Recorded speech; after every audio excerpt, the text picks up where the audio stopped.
Sintayong buat taktik yang mengejutkan jelang menghadapi Vietnam di semifinal Piala AFF 2022. Namun sebelum kita bahas lebih jauh, mohon klik subscribe channel ini agar kalian gak ketinggalan berita terbaru seputar Timnas Indonesia.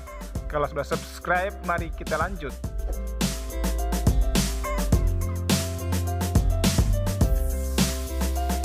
Sintayong membuat kejutan besar pada starting 11 ketika Timnas Indonesia bersua Vietnam pada leg pertama semifinal Piala AFF 2022. Pasalnya, sang pelatih memutuskan menurunkan banyak pemain bertahan dan bermain menunggu. Laga Timnas Indonesia versus Vietnam digelar di Stadion Utama Gelora Bung Karno pada hari Jumat 6 Januari 2023. Duel berjalan cukup sengit. Bahkan ada beberapa momen pelanggaran keras hingga laga usai, kedua tim gagal mencetak gol. Pelatih Timnas Indonesia Sintayong menurunkan formasi yang cukup defensif pada laga ini. Pada awal pertandingan, pelatih asal Korea Selatan itu menerapkan taktik 4-2-3-1. Namun ketika pertandingan memasuki paruh babak, formasi pun berubah menjadi 5-4-1.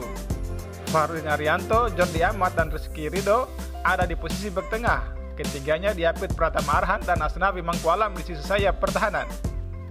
Sintayong jelas memupuk banyak pemain dengan naluri bertahan. Selain 5 pemain belakang yang sudah disebut di atas, masih ada Rahmat Irianto yang masuk starting 11.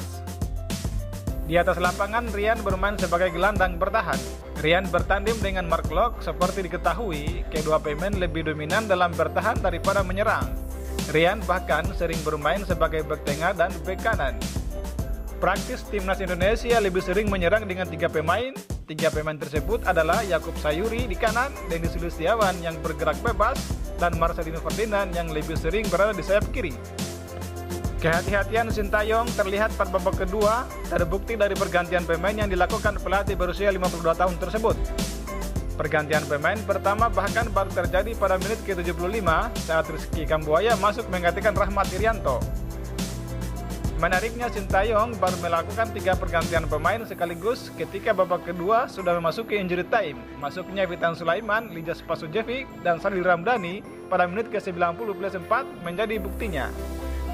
Mantan pelatih Timnas Korea Selatan itu kemudian memberikan penjelasan mengenai keputusan itu. Sintayong yang merasa 11 pemain yang ia pilih sebagai starter bermain apik sepanjang laga.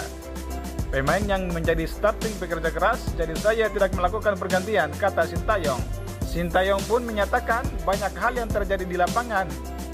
Ia melihat situasi yang terjadi di lapangan untuk melakukan pergantian. Dalam pertandingan banyak terjadi di lapangan, tanda Sintayong. Ayo dukung terus perjuangan Timnas Indonesia dan jangan lupa doakan untuk kemenangan tim Garuda. Bagaimana menurut kalian?